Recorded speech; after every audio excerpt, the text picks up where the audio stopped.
Hello বন্ধুরা, বর্দি special kitchen থেকে এখন আমাদের একটাই লক্ষ্য, এই গ্যাস শর্টেজের দিনে কিভাবে অল্প সময় গ্যাস বাঁচিয়ে রান্না করা যায় সেই সমস্ত ভিডিওগুলো তোমাদের সাথে শেয়ার করা। আজকে তোমাদের সাথে শেয়ার করছি অল্প সময় থ্যাতো মশলা দিয়ে কচুর দম। গাঠি কচুকে প্রথমে স্বাদমতো নুন আর 2 চামচ সর্ষের তেল দিয়ে মেখে নিয়েছি।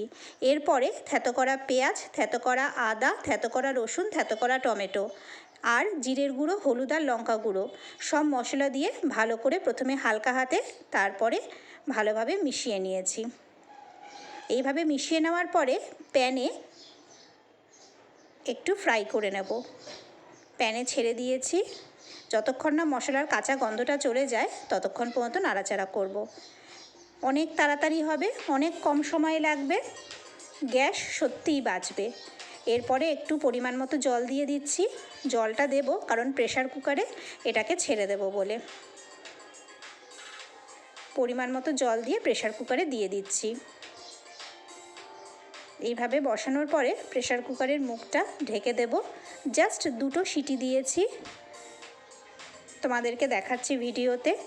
অনেক কম সময় হবে, গ্যাসও বাঁচবে। এবার একটু চেক করে নিচ্ছি গাঠি কচু সত্যিই সিদ্ধ হয়েছে। আর একটু মজাবার জন্য কিছুক্ষণ ঢেকে রাখছি। গ্যাস অফ করে দিয়েছি। এই গ্যাস শর্টেজের সময় তোমরা হাতে একটু সময় নিয়ে সিমে রান্না করবে, দেখবে গ্যাস অনেক বাঁচানো যাবে। এরপর সার্ভিং প্লেটে নামিয়ে নিচ্ছি।